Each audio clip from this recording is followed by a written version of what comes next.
I know why you're here. You're not here to be entertained or to have someone make you laugh. Maybe your boss went to get coffee real quick and you're just trying to kill 5 minutes. Maybe you come here to dream or to see other travelers see the world and wonder how can they do it? How can you do it? That's right, you.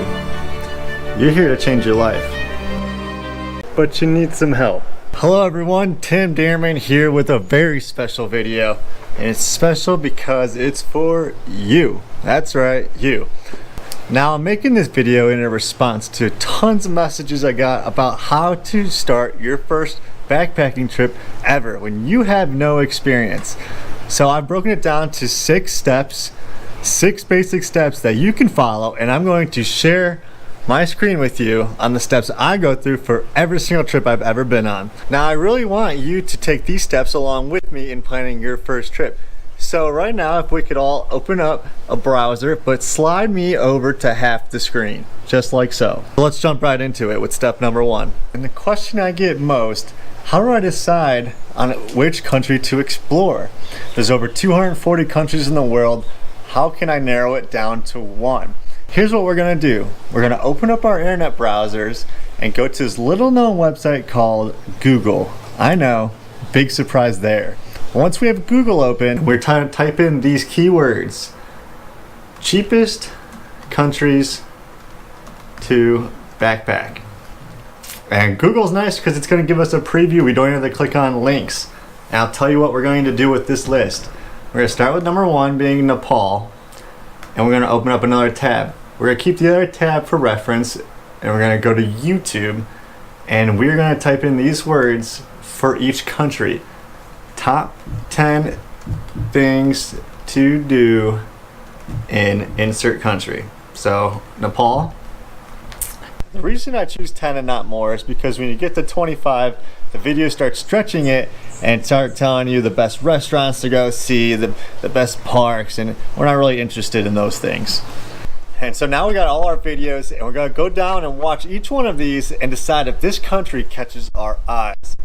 And now even if it does, we're still going to go back to our list, we're not done yet, and do it for each one of these countries, because we never know if another country is going to be the one that we really want.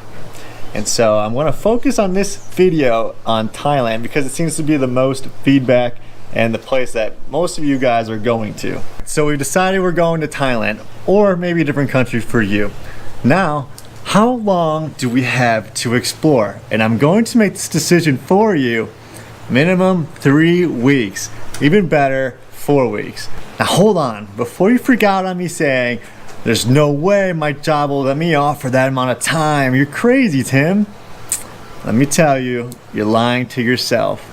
Because I've been traveling for over 4 years, and throughout that time, I've had 6 different jobs. I've been a math tutor, a valet parker, I've been a server at multiple restaurants, an engineering intern, and a full-time engineer. And each one of these gave me a month or even 2 months off.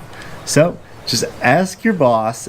And if you're really in a situation to where they won't give you the time, you might think about changing jobs, especially if you're in university and it's just a side job you're doing to make money. This is really the amount of time you need to start absorbing the culture and feeling away from home. You get over your homesickness and you really start experiencing the backpacking life. All right, step 3, this is the most important step.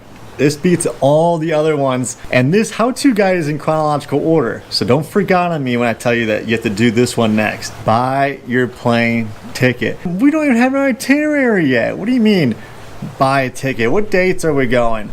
Hear me out. It's the same concept as when we wait for the week before a project is due to get started. That when you put a date on something, that's when things happen. That's when you start planning and really investing time into the trip. And so when we buy this ticket, there's no going back. We're going traveling, the dream that we've always wanted. Now your dates for going will probably be determined on what you're doing. If you're in university, your dates are decided by Christmas break, so choose that month, or choose once you have summer break started. Boom, nice and easy. Now if you're out of university and have a job, I would start looking into the rainy seasons for this country and choose the best time to go. How I buy all my plane tickets, international or domestic, is this website called Kayak. It's fantastic. I know there's other ones like Expedia, but this is the one that I find the best. And they have a great app that goes along with it as well. So we're going to go to our browsers and open up kayak.com. So everyone open kayak.com. We're going to go to flights, and I'll show you how to work it. Let's just say Cleveland to Bangkok. And since a lot of you are about to graduate or have summer break, I'm just going to choose May. And so when you open it, here's why I love Kayak.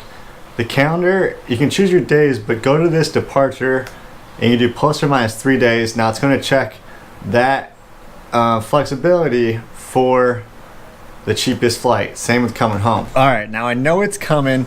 The question everyone wants to know the answer to: how do I get my cheapest flights? And I'm going to tell you right now, the two ways is flexible dates and flexible airports. Now, since we're going for a long time, we should really have flexible dates, stop flying out on Fridays. And a lot of times, if you drive 2 hours to a different airport, it could save you hundreds of dollars than going to the one down the street. And so I know there's lots of airport hacks out there people do and go through all this work. I haven't found any of them that are that easy. I know you can open up credit cards. I do suggest looking into that. But other ways, I just never really worked around. I never stressed about it. So those are the two main things I do. So right here, I chose my dates and I'm gonna hit search. And they actually have a calendar and they mark the green days, which are the cheapest days that they see. The days of going back and checking if your flight has dropped in prices are over, people. Thank you, airport guides, because Kayak will tell you when it's a good time to buy. You see that loading in this top left corner? It's their advice. So usually it just says buy because they have graphs and statistics, but sometimes it'll say wait, and then you can turn on the price alerts, which says track prices, and so it'll alert you when it has gone down. So by this time, since you're looking up how to plan your trip, I assume you have a few $100s already saved up, and even if you need to put a few $100s on a credit card, it's okay. Let's see, to Thailand, I've got $834. Those of you that are worried about budget, let me just tell you, I've done it on minimum wage jobs. I've had friends that have worked at gas stations and cooks in restaurants that have done these month trips. So you could totally do it too. Just stop spending so much money on fashion and at bars and going out to eat, start cooking. And if you need to put a few $100s on a credit card, do it. This is the trip of a lifetime, people. Kayak just tells you what airlines to buy from. I wouldn't buy from here because if you need to cancel for any reason, it could be a headache. So I see that this is United Airlines. You can see who the tickets are being bought from. So actually go to that airport's or that airline's website and buy directly from them. It just is much easier. Boom, woohoo! We are going on this trip. Our plane ticket's bought and there's no going back, and your life is about to change forever. Congratulations. Step 4. We need an itinerary. And how are we going to do that? We are going to stand on the shoulders of the giants before us and the professionals that have been doing this way longer than me, and go back to Google. Go to Google, I'm going to say 3-week backpacking itinerary. If you're going for a month, type in 4 weeks. That should be left unsaid. And right here, it's going to tell us a quick things to do right there, but I would click on a few of these links and see which one's the best. Here, this one's nice. It's got each day you need to do. So we're not going to take this itinerary directly. We're going to YouTube each one of these destinations and see if it's something that we want to do. And then we'll write it in our own itinerary, and we will tell our friends that we planned it, and they're going to say, oh, you guys are travel gods. I'm so glad you're coming. But really, we just took it off the internet. And it will also tell you how to get to these places. The blogs are great and fantastic tools. So that is what I do to get my itinerary in place. All right, step 5. How do we know how much money we need to save? Now, there's tons of blogs out there with great information. We all have our favorite. I love Nomadic Matt. He just has a great way of displaying the information to you that's easy to follow. He tells you how much if you want to live lavishly, how much to save if you want to be a budget traveler, which is where we live. So I'm going to type in Thailand backpacking budget nomadic